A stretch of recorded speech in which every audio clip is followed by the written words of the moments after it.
Welcome to the Leaders in Payments podcast, where we talk to C-level leaders from across the payments landscape.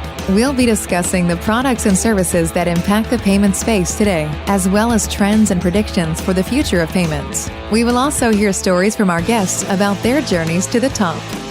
We're focused on lowering barriers to entry, making it easy for non-experts to enter the payment space. And specifically, we are really focused on making it easy to launch innovative card programs.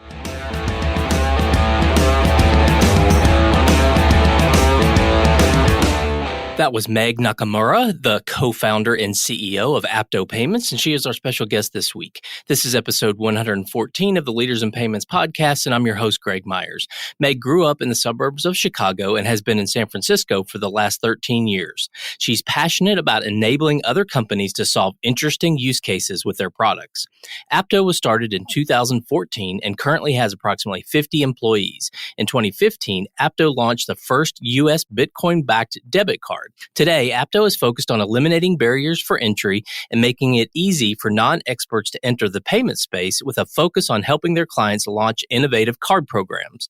Meg believes that crypto is in the early days and that there are opportunities around real-time payments and international payments with crypto. We've got a great episode today, so let's get started.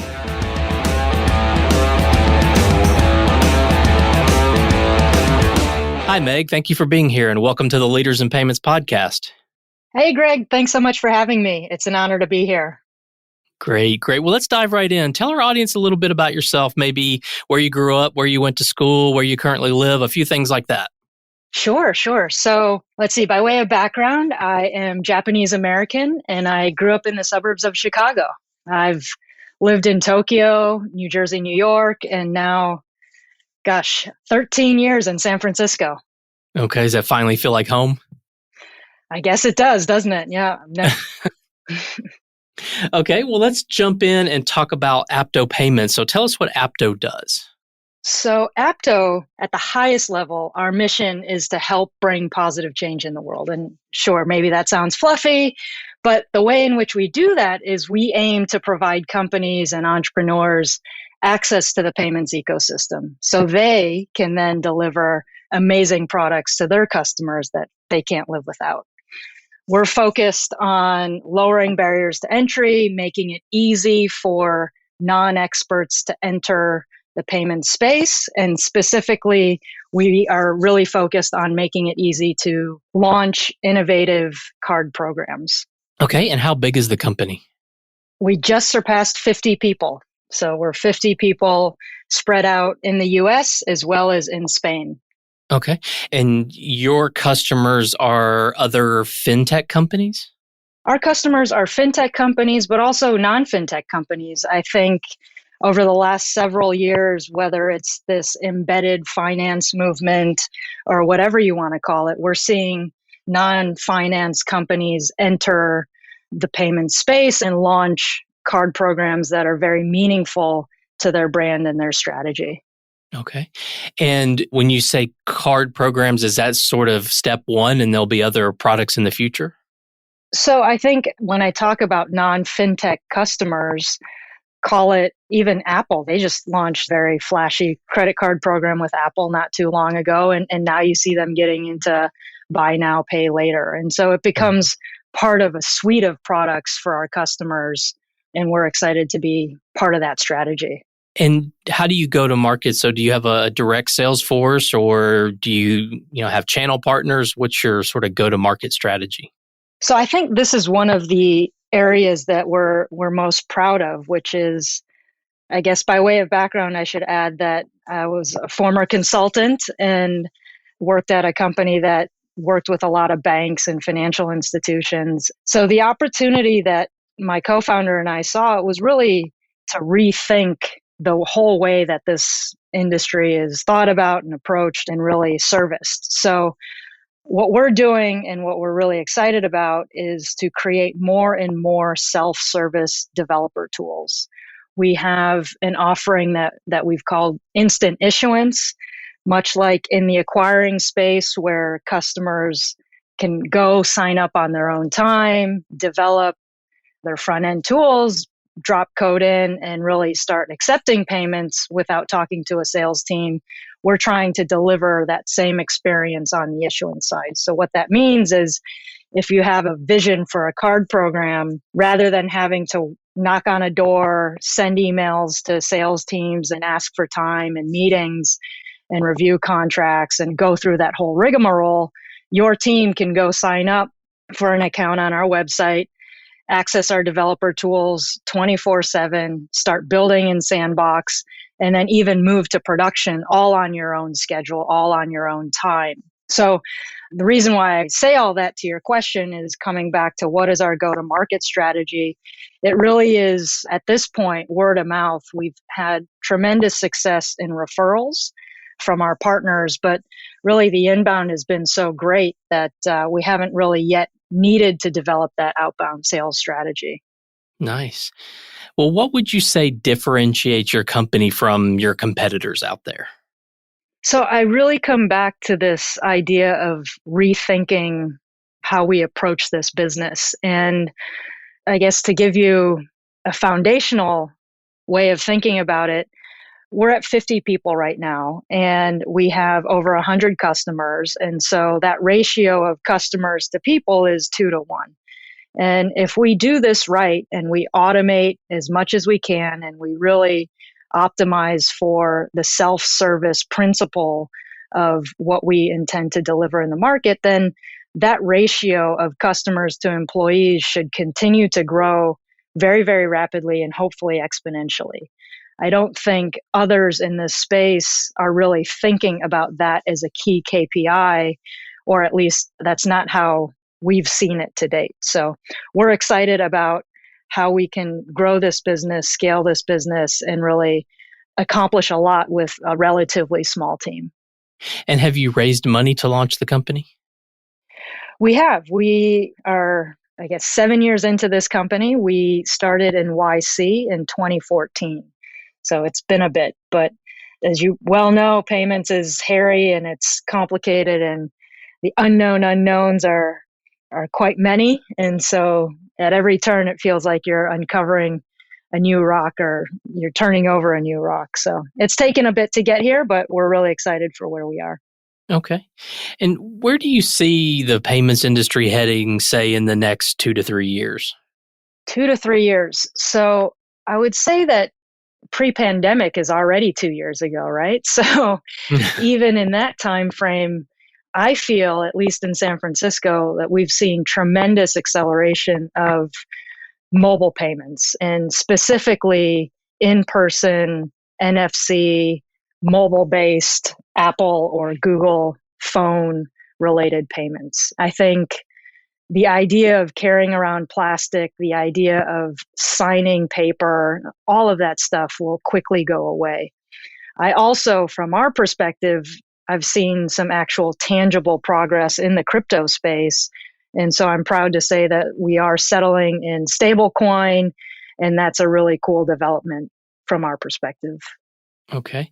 And if you were able to get the crystal ball out and look 10 years down the road, what do you think things start to look like? Well, I do think we're still early days in crypto, so that this is going to be a big, bold statement, but I do expect there to be progress in that space. The nature of real-time money movement, I think, is really possible given some of these new technologies. And alongside that would be the global nature of the use case support. A lot of these payment systems are very regional or even country specific today, and that creates tons and tons of complexity and just challenge in executing some of the newer needs in the newer use cases. Can you bring up the word use cases, can you maybe give us a couple of maybe the more common use cases of your customers or use cases that you're solving for your customers? Sure. So a couple of the newer areas that we see quite a bit of momentum on the consumer side would be this idea of credit building. So I think you've probably heard this quite a bit. Younger generations are maybe not scared of credit, but more leaning towards the debit card as part of their top of wallet spending option. And The limitation of that, though, however, is unfortunately in this country, a credit score is pretty meaningful. It unlocks a bunch of other things. And so the question is, how can you responsibly build credit? And a number of our customers are seeing great adoption of those types of products. Another area I would say that it solves a real pain point for folks would be early access to earned wages. So I think coming back to legacy systems or complexity in the system due to the older nature of how money moves, the fact that you can go and work a job and you've earned those wages, but you have to wait, maybe even a month or 30 days to get paid for that work doesn't seem to align with where the world is going. Obviously, you and I and all of us, we've become more reliant on this on-demand nature of everything available on our phone at the push of a button. So I think anything that solves for more real-time access is really exciting. Yeah, I would completely agree with that. And that's definitely a hot trend, I think, is companies launching these earned wages access type solutions. Well, let's switch gears a little bit and talk about you. I'd love to dig deeper into your journey and how you got to be in your role today as a co-founder and CEO there at Apto. So maybe walk us through your background and how you got to where you are today. Sure. So I've heard that you've used this phrase, I've fallen into payments. I actually share that sentiment with you. In 2005, after graduating college, I joined a consulting company that my economics professor had co-founded. And I just got really lucky. I got lucky in the sense that it was a small company. It was really interesting work. And I found my co-founder today. And so I've been working with him since 2005. And I think maybe not the best thing to say, but as a consultant, you learn a lot. The client learns a little, but you feel like nothing really changes. And so moving out to San Francisco and seeing all this tangible change and the power of what you can do, it was just really, really exciting. So having hooked up with Greg through the consulting job and then not riding his coattails, but hanging around him to see what he's excited about and doing, I was just exposed to so many different things. We set up a family office for him back in the day. And even through that experience, I got to meet hundreds of entrepreneurs and learn about some of the most innovative ideas that folks were working on. And just that exposure in general really helped me get the confidence that we could embark on something like this. Okay. And so this is the first company after your consulting position? Started in consulting, left consulting, thought I would go to business school, ended up not going to business school. Greg and I, we started a company called 3Taps, which back in the day was aggregating all the postings on the web. So think Craigslist, eBay, Indeed, Cars.com, Apartment List. We were creating a data warehouse for entrepreneurs and companies to actually access all the postings on the web so they didn't have to go scrape them themselves. This was over 10 years ago. And so now you can imagine what those challenges would have been back in the day. Specifically, we got in a lawsuit with Craigslist over whether or not we could have that data and normalize that data and share it back out to our customers. But we learned a lot. And with that, we actually pivoted and started thinking about other ideas and started Apto. Okay. And being an entrepreneur, is that something in your blood that your family members have been entrepreneurs, or what has led you to the entrepreneurial life? That's a great question because it's one that in San Francisco or in Silicon Valley, I do feel like many younger folks, especially these days, seek to be an entrepreneur. And to be honest, I really didn't even know what it was back in the day. So it was not something that I sought out to do. It was not like I was laying in bed every night writing down 10 ideas or anything like that. I really attribute Greg to giving me the exposure and providing me some of the experiences to even think about it and feel like I could do this. And what is something, so maybe name one thing that you're passionate about on the business side and one thing you're passionate about on the personal side. Sure. On the business side, maybe it's my DNA or it aligns with who I am personally, but I love the enablement aspect of what we're doing. I'm so tickled and I get goosebumps when I see other companies doing cool things with what we put out there. So the fact that we can enable and empower a wide range of use cases and entrepreneurs and companies, like that is really exciting to me. On the personal side, gosh, in terms of passion, if you mean kind of hobbies and how I spend my time outside of work, having grown up in Chicago back in even like the Bulls heyday or something else, I guess I would call myself a sports junkie, or I just love athletics and being active and all sorts of sports, playing them and getting a good sweat in, I guess. I always ask this question because I think every CEO or C-level executive brings a unique perspective to it. And I'm going to ask you maybe in a little bit different way. You're the CEO of a company with 50 employees, and let's say you have someone right out of college and you're going to hire them and you meet them for the first time and they ask you, what do I need to do in my career to be successful? What would you tell them? That's a fun question. I think, what is it? You get wiser with age. I think what I would say to that now would be, and this is not where I was in college, certainly, but I just feel so lucky to have found great mentors early in my career. So I think the what you do really matters, but who you are with and like the purpose of the company and what you get to do together, I think is really important and will carry you through a lot of the hardship of an early job. Obviously, being a fresh graduate is tough, and entering a new space and entering the workforce, I think the people that you're with will really help you overcome that and be tremendously successful. Yeah, and I want to dive a little deeper on that because I talk about this in a lot of different podcasts, is the whole idea of mentorship. And you kind of brought it up as finding those people that can guide you. And, interestingly, and this is a little bit of a long story, but I think it's pretty impactful, at least it was for me, is when I was leaving one company, I hadn't done a resume in probably 7 or 8 years. I put it together. I hired an outside person to help me. And she said, okay, you've done your resume, now go show it to some people outside of the company, maybe even outside of your industry that you see as mentors or guides that can help you. And I didn't have anybody.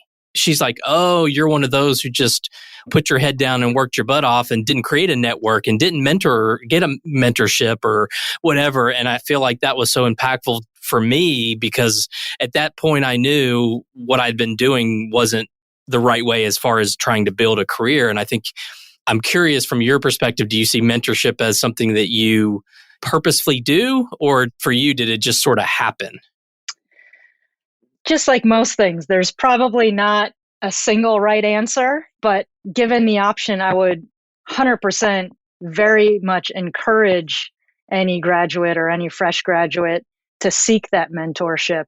I think a lot of times without having that as a priority, you go through life and you're having fun. And then all of a sudden, not assuming this is what happened to you, but all of a sudden it catches up to you and you're like, wait, maybe I'm supposed to have a mentor, and you feel like now you're playing catch up. So if it's in the back of your mind and you're thinking about it, I think the way you might network, the way you might approach a work happy hour, or the way you might approach a work dinner or something, maybe it's different, right? And maybe that's a good thing. I think to say you should prioritize it as your number one, it's probably situational, but I do think it's really important. Great. I agree with you there. So, Meg, we've covered a lot of ground. We've talked about Apto Payments and your vision for what you're doing there. We've talked about where you feel like the payments industry is heading, and then obviously about your personal journey. Is there anything else you wanted to cover before we wrap up? Always take the opportunity to say that we at Apto are very much hiring. We are accelerating growth of the company. We are looking to double headcount in short order here. We have a very exciting roadmap that we're trying to pull in and execute faster than ever before. So would love to bring on new colleagues, would love to bring on new teammates, and hopefully, if and when we get to talk, the Apto culture and what we're doing is really exciting to you. So thank you for the opportunity for the plug, Greg. Oh, absolutely. What would be the best way if someone's interested to find out more? Email me at meg@aptopayments.com. Great. All right. Well, Meg, thank you so much for being on the show. I really enjoyed the conversation. I know your time is very valuable, so thanks again for being here. Thanks so much, Greg. Really appreciate it. And to all you listeners out there, I thank you for your time as well. And until the next story. Thank you for joining us this week on the Leaders in Payments podcast. Make sure you visit our website at leadersinpayments.com, where you can subscribe to the show and where you'll find our show notes. If you enjoyed listening, please share on your social channels as well.